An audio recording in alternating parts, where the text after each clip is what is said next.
నామములో ఈ పరిశుద్ధమైన ఆరాధన వీక్షిస్తున్న మీ అందరికీ నా ప్రేమపూర్వకమైన శుభాకాంక్షలు తెలియపరుస్తూ అందరికీ హ్యాపీ సబ్బాత్ ప్రార్థన చేసుకుని కార్యక్రమాన్ని ప్రార్థన ద్వారా ప్రారంభించాలి. మహాగరుడ పరిశుద్ధుడా, జీవాధిపతి అయిన మా తండ్రి, నిన్న నేడు ఏకరీతిగా ఉన్న మా పరలోకపు తండ్రి, మరొక తండ్రి సబ్బాత్ దినాన్ని మాకు ఇచ్చినందుకు స్తోత్రాలు చెల్లిస్తూ జరిగే ఈ కార్యక్రమం అంతట్లో మీరు నడిపించి కృపతో నింపినైనా బలపరిచి సహాయం చేయమని, ప్రారంభం నుండి ముగించు వరకు నీ ఆత్మతో నింపి బలపరచమని ప్రార్థన చేస్తూ మీరే ఆశీర్వదించి దీవించి కృపలో నింపమని, ఎందరైతే ఈరోజు ఆరాధన చేస్తున్న ప్రతి కుటుంబాన్ని దర్శించి మీకే మహిమ తెచ్చుకుంటారని కోరుకుంటూ యాషువ మెస్సయ్య గారి నామం ద్వారా అడిగి వేడుకుంటున్నాం తండ్రి, ఆమేన్. పిల్లలు ఒక చక్కటి పాట విందాం. తండ్రికి మహిమ కలుగును. హల్లెలూయా, హల్లెలూయా.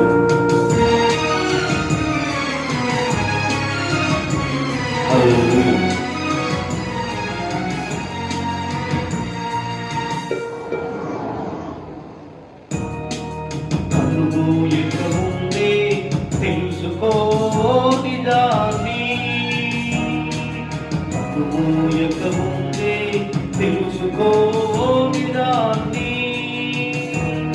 ఈ భూమిపై అందరూ పుట్టారు, ప్రతి పుట్టిన రోజు సావు తెక్కనవ్వారు. ఈ భూమిపై అందరూ పుట్టారు, ప్రతి పుట్టిన రోజు సావు తెక్కనవ్వుతారు. తినుసు త్రాగుసు సంతోషించమని చెప్పి, తాము సంతోషించమని చెప్పి నిన్ను అర్ధాంతరంగా వదిలివేయుచున్నది, నిన్ను అర్ధాంతరంగా వదిలివేయుచున్నది. మట్టి నుండి పుట్టింది, మట్టికి చేరి ఆరని అగ్నికి ఆత్మను పంపిస్తుంది. తెలుసుకో నిదాని, నీ శరీరమే నీకు శత్రువని, నీ శరీరమే నీకు శత్రువని. కనుమూయక ముందే తెలుసుకో నిదాని.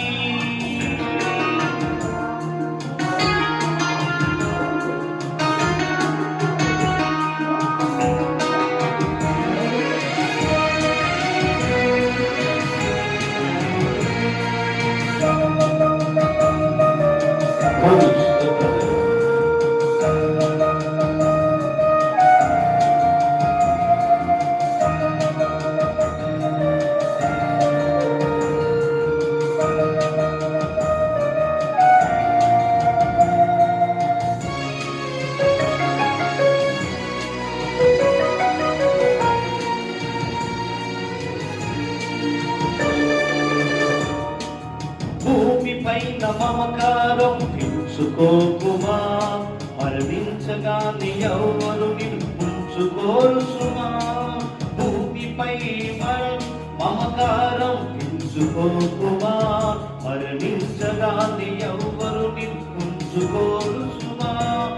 ఆశల మమకారాలు పెనుచులుగా నీ దేహాన్ని తగలబెట్టు కట్టెలను మరవకుమా. ఆశ మమకారాలు పెనుచులుగా నీ దేహాన్ని తగలబెట్టి కట్టెలను మరవకుమా. నీ దేహాన్ని తగలబెట్టి కట్టెలను మరవకుమా. తెలుసుకో ఈ విధాన్ని, నీ శరీరమే నీకు శత్రువని, నీ శరీరమే నీకు శత్రువని. కనుమూయక ముందే తెలుసుకో.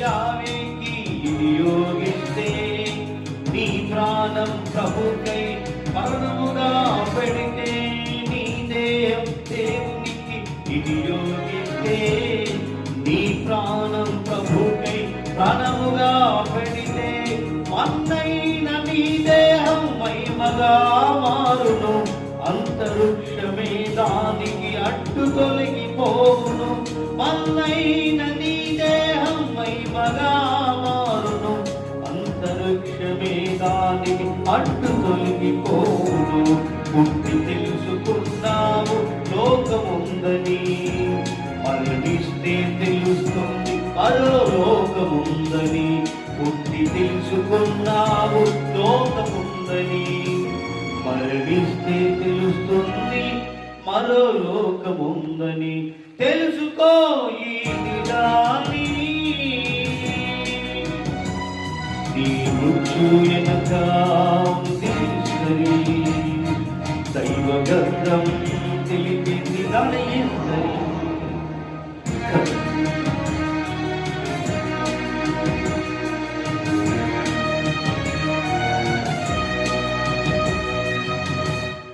హల్లెలూయా. స్తోత్రం కలుగును. స్తుతి కలుగును. హల్లెలూయా.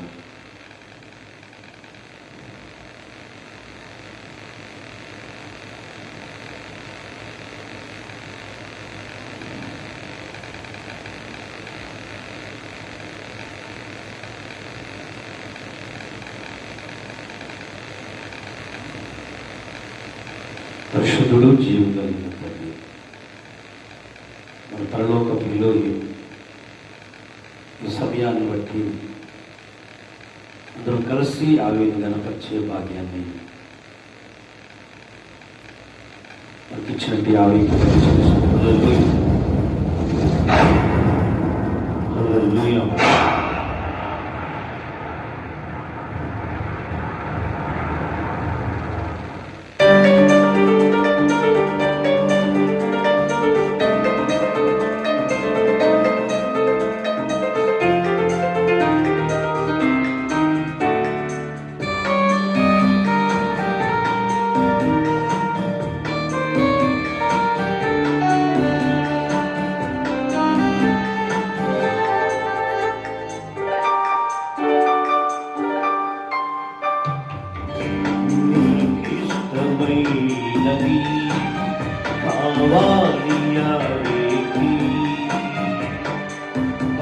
అర్పణ కోరలేరు దేవుడు బలి అర్పణ కోరలేరు దేవుడు ప్రభు మనసు తెలుసుకో వాక్యాన్ని చదువుకో నీకిష్టమైనది కావాలి దేవునికి బలి అర్పణ కోరలేరు యావే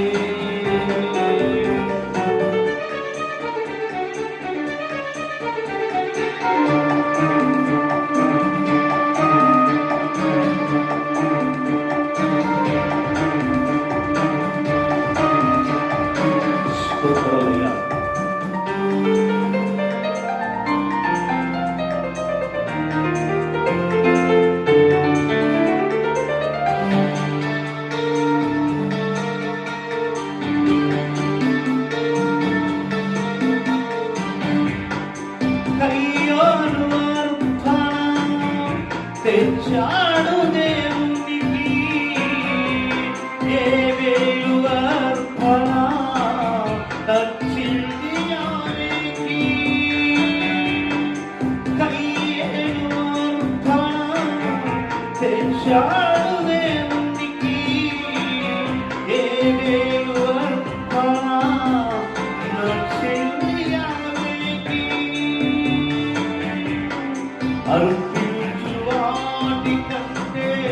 అర్పించు మనిషి ముఖ్యం అర్పించు వాటి కంటే అర్పించు రుసు ముఖ్యం నచ్చింది మొదట నీవే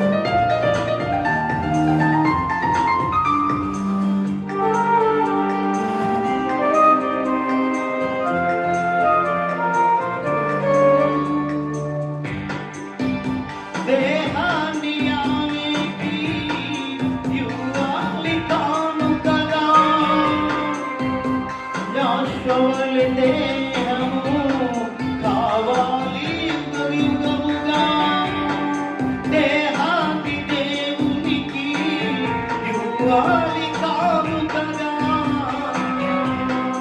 యాశ్వవలి దేహం కావాలి యాగముగా, నీ ధనము ధాన్యము కంటే ఒక పాపి మార్పు ముఖ్యం. నీ ధనము ధాన్యము కంటే ఒక పాపి మార్పు ముఖ్యం. ప్రకటించు యాశ కొరకై మరణించు పాపి కొరకు, నీకిష్టమైనది కావాలి యావేది. బలి అర్పణ కోరలేదు యావే, బలి అర్పణ కోరలేదు దేవుడు. ప్రభు మనసు తెలుసుకో, వాక్యాన్ని చదువుకో. ప్రభు మనసు తెలుసుకో, నీకిష్టమైనది కావాలి యావేది. బలి అర్పణ కోరలేదు దేవుడు.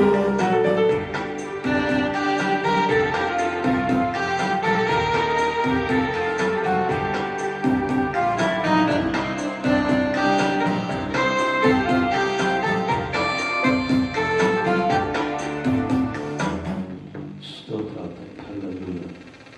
అతిశ్రేష్ఠుడు జీవాధిపతి అయిన తర్వాత మనకి ఇచ్చిన సమయాన్ని బట్టి యావేకి మేము చెల్లిస్తున్నాం. ఈరోజు జరుగుతున్న ఈ కార్యక్రమంలో మీరు ప్రార్థన చేసుకుని దీని కోరికను మనము ప్రారంభం చేద్దాం. తండ్రి వాక్యం ద్వారా మనతో మాట్లాడాలని ప్రార్థన చేసుకుంటాం. మహాగరుడ, పరిశుద్ధుడ, అత్యున్నతుడ, జీవాధిపతి అయిన తండ్రి, ఎందరైతే ఈ లైవ్ కార్యక్రమంలో వీక్షిస్తున్న వారి పిల్లల కుటుంబాలను ప్రత్యేకంగా దర్శించి దీవించున్నాను. జరిగే ఆరాధనలో అయినా మీరు నడిపించున్నాను. ఈ శ్రేష్టమైన దివ్యమైన నీ మాటలను వింటుండగా మీరే దయ చూపించి నీ ఆత్మచేత మాట్లాడమని ఈ కార్యక్రమాన్ని వీక్షించి ప్రియ బిడ్డలందరినీ ఆశీర్వదించున్నాను. యాశ్వరశీల నామం ద్వారా వస్తున్నాను. అద్భుతమైన వాక్యాన్ని మనం అనుకుంటున్నాం. యావేతో నడిచే జీవితం అనే అంశం మీద మనం మీ అందరికీ తెలియపరిచాము. మరొకసారి ఈ సందేశాన్ని పెట్టినప్పుడు అంశం యావేతో నడిచే జీవితం ఎలా ఉండాలి.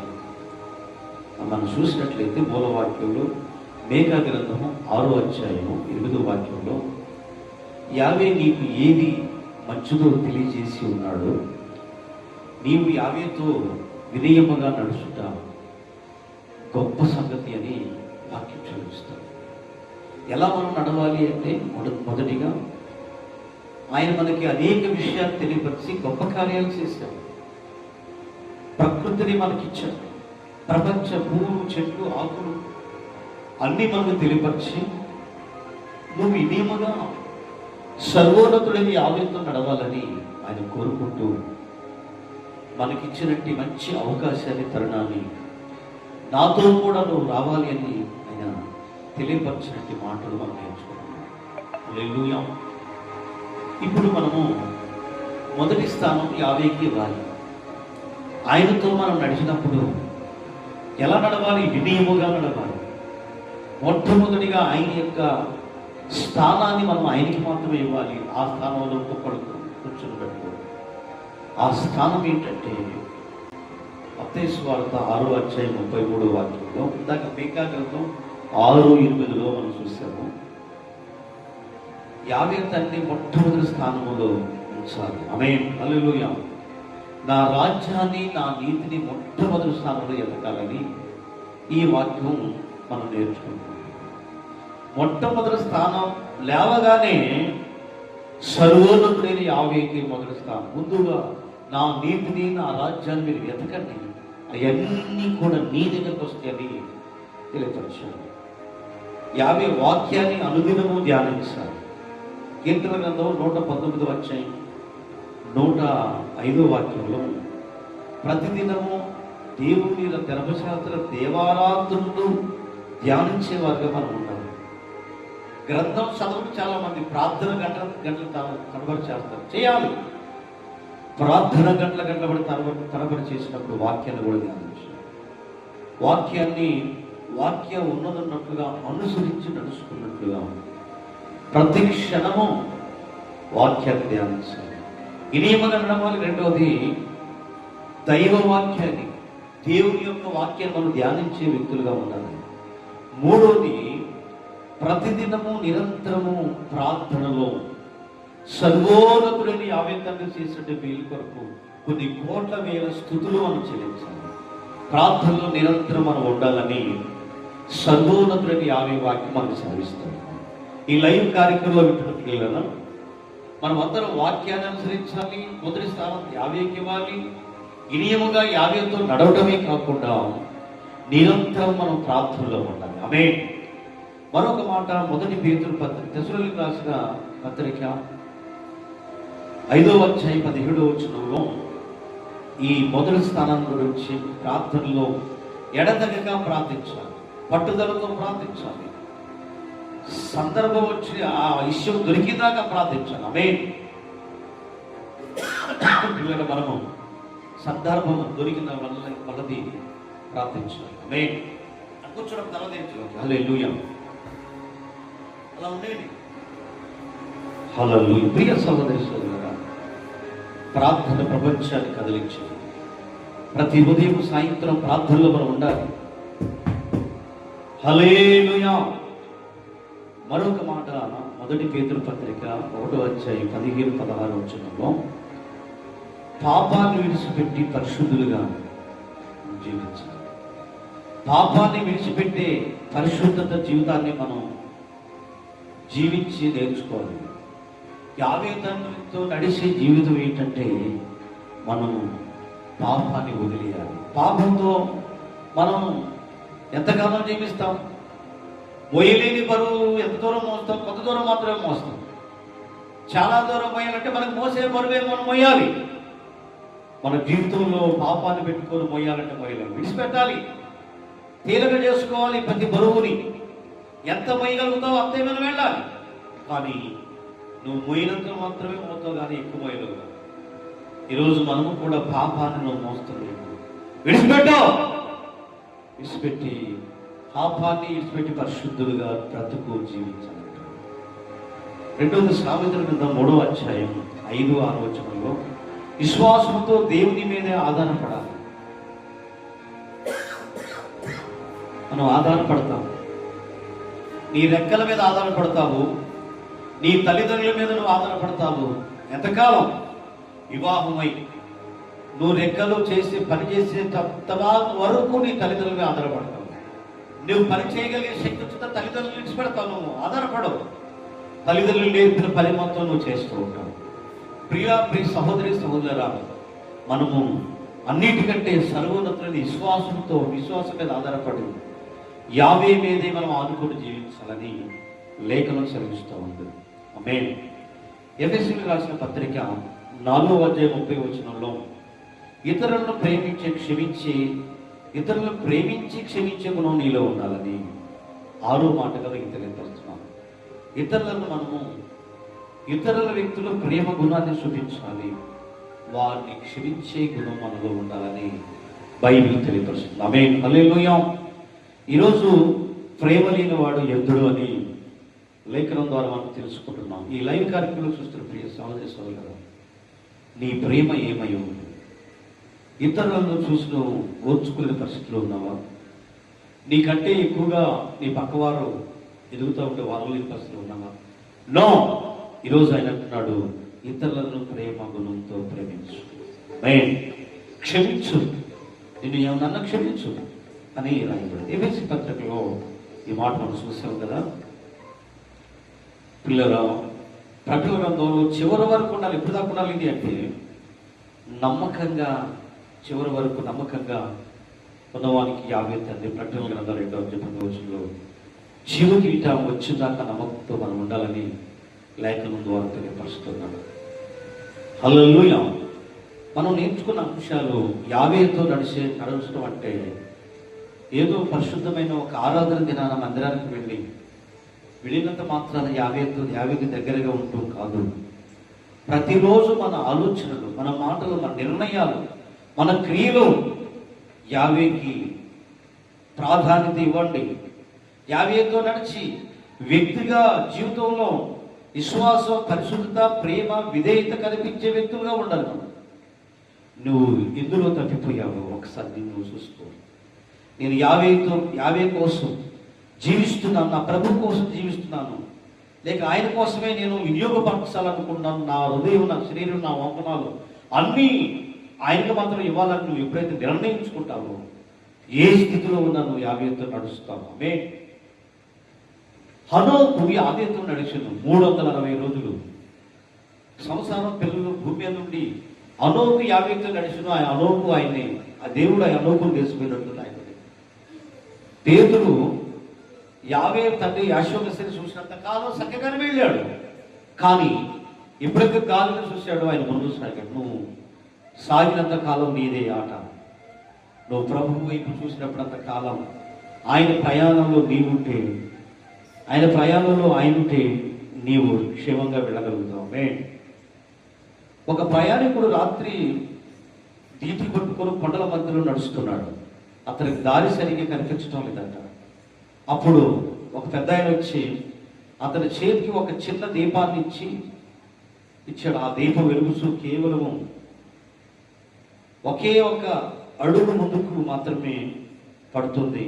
ప్రయాణికుడు ఆందోళనతో ఈ చిన్న దీపంతో ఎన్ని కిలోమీటర్లు నడవాలి, ఎంత దూరం వెళ్ళాలి అని చీకట్లో మార్గాన్ని ఎలా దాటాలి అని అడగగా దానికి ఆ పెద్ద ఆయన, నువ్వు ఒక అడుగు ముందుకేస్తే ఈ వెలుగు ఇంకా అడుగు ముందుకు వెలుగుతుంది. అలాగే నువ్వు నడిచినంతసేపు నీకు దారి కనిపిస్తూనే ఉంటుంది వెలుగు ద్వారా. ముందుకు నడువు అని తెలిపండి. ఇప్పుడు ఈరోజు మనము యావే తండ్రి మన జీవితాన్ని మొత్తానికి సంబంధించినటువంటి భవిష్యత్తును ఒకసారి అడుగు ముందుకు వేస్తే, యావే తండ్రి దగ్గరికి ఆయన అడుగు మనం ముందుకు వేస్తే ఆయన మనకు తదుపరి మన మార్గాన్ని చూపి నడిపిస్తాడు. నీ మార్గం అంతట్లో ఆయన వాక్యాన్ని ఉంచుతున్నాడు. నీ పాదములు తొట్టులు లేకుండా ఆయన నీకు ముందుగా వెళ్ళే వ్యక్తిగా ఉంటాడు. ఆమేన్. ఈ సోదరులు మనం ముందుకెళ్ళేవారుగా ఉండాలి. ఒక గాలిపటం ఆకాశం ఎంతగా ఎత్తుగా ఎగురుతుందంటే అది తాను పట్టుకున్నంత దాన్ని చూసి ఇంత దూరంగా కనిపించేటట్టుగా ఎంతో మేఘాల మీదకి వెళ్ళిపోతా ఉంది. ఎందుకు ఈ దారం కట్టుతా ఉంది? నా దాన్ని నన్ను పట్టుకుంటుంది. ఈ దారి విడిస్తే చాలు నేను పైకి మేఘాల దగ్గరికి వెళ్తాను అనుకుంటున్నాను. గాలిపటం ఇటు చేసి దారి కొట్టి దీన్ని కొట్టే దారం తెంపుకోగల గాలిపటం. ఎప్పుడైతే గాలిపటం దారాన్ని తెంపుకుందో పైకి ఎగరలేని పరిస్థితులు కంపులు పడిపోయింది. ఎందుకంటే దానికి దారం ఉంటే పైకి ఎగరడానికి అవకాశం ఉంది. ఈరోజు దేవుని యొక్క సన్నిధి నీతో ఉంటే, దేవునితో నువ్వు నడవాలనుకున్నప్పుడు ఖచ్చితంగా నిన్ను నడిపిస్తాను. ఆమేన్. ఈ సహోదరులను మనము యావే తండ్రి ఆజ్ఞలు పాటించే వ్యక్తులుగా ఉండాలి. ఆయన నియమించిన చట్ట ప్రకారంగా బ్రతికే వారుగా ఉండాలి. ఆయన మనతో ఒక బంధాన్ని ఏర్పాటు చేసిన అడ్డుగా ఉన్నవన్నీ తీసివేసి ఆయన మనల్ని పట్టుకొని మన జీవితంలో ఉన్నంత వరకు మనం శిఖరాలను అందజేయగలుగుతాం. వాళ్ళు ఆయన చెయ్యి విడిచిపెడితే మనం కింద పడిపోతాం. యావే తండ్రిని అడ్డం అంటే ఆయన మన హృదయ స్పందనను అర్థం చేసుకోవటం. మనం ఆయన చేతిని నమ్మకంతో పట్టుకున్నప్పుడు అది ఎంత కష్టమైన ప్రేమటి వల్ల ఆయన మనల్ని సురక్షితంగా గమ్యాన్ని చేర్చగలుగుతాడు. ఈరోజు యావే తండ్రిని అతుకున్నంత కాలం ఆయనతో, ఆయన మందిరానికి, ఆయన ప్రజలతో, ఆయన సంఘంతో, దైవజనులకు మనం అంటుకట్టబడినంత కాలం సర్వోన్నతుడు నిన్ను నడిపించగలుగుతాడు. ఈరోజు నీ మార్గాన్ని సరళం చేసుకోవే కాకుండా నీకు అద్భుతమైన కార్యాలు చేస్తాడు. ఈరోజు నీవు చేయించి పెడితే కింద పడిపోతాడు. ఒక కుమారుడు తండ్రి చేతి పట్టుకుంటే ఇడిచిపెట్టి కింద పడతాడు ఏమని చెప్పేసి, నాయన ఏంట్రా నాయన, నువ్వు నా చేయబట్టుకున్నాను, నువ్వు నా చేయబట్టుకుంటే నాయన నేను నడవగలుగుతాను, కానీ నేను నీ చేయబట్టుకుంటే జారికి విడిచిపెడతాను. ఈరోజు ఆయన చేయి మనం పట్టుకుంటే విడిచిపెట్టుకోవడం, కానీ ఆయన నుంచి మన చేయి పట్టుకుంటే, ఆయన మన గృహంలో ఆయన మనతో నడిస్తే ఈరోజు మనం పడిపోం. కాబట్టి ప్రైవేట్ సహోదరులుగా దారం ఉన్నంత కాలం గాలిపట్టు పైకి వెళ్ళింది. ఈరోజు యావేతో నమ్మకంగా ఉంటే జీవితం పొందుకుంటాం. యావేతో నడిస్తే జీవితం అంతా కూడా ఇలిమయం. యావేతో నువ్వు ముందుగా వినయంగా నడవాలి. రెండోది మొదటి స్థానం యావేకి ఇవ్వాలి. మూడోది యావే వాక్యాన్ని ధ్యానించాలి. అలాగే ప్రార్థనలో నాలుగవది నిరంతరం ప్రార్థన చేసే వ్యక్తిగా ఉన్న వెలుగు కలిగి ప్రార్థించాలి. ఐదవది పాపాన్ని విడిచిపెట్టి పరిశుద్ధ జీవితాన్ని జీవించాలి. ఆరోది విశ్వాసంతో దేవుని మీదనే ఆధారపడాలి, మనుషుల మీద ఆధారపడద్దు. ఏడోది ఇతరులను ప్రేమించే క్షమించే గుణం నీలో ఉండాలి. ఎనిమిదోది చివరి వరకు నమ్మకంగా ఉంటే జీవ కిరీటాన్ని ఇస్తా అన్నాడు. ఈరోజు ఈ 8 అంశాల్లో రాయబడిన మాటలు యావే తండ్రి మనని ఆయన సకాలంలో నడిపించి ఒక మంచి మార్గాలు, నూతన కార్యాలు, నూతన మార్గాలు నడిపించి సహాయం చేయనుగాక మీ కొరకు ప్రార్థన చేస్తాను. తండ్రి నీకు వందనాలయ్యా, నువ్వు ఎంతో అద్భుతమైన మాటలు మాతో మాట్లాడావు. యావేతో నడిచే జీవితం మాకు దయచేసినందుకు వందనాలయ్యా.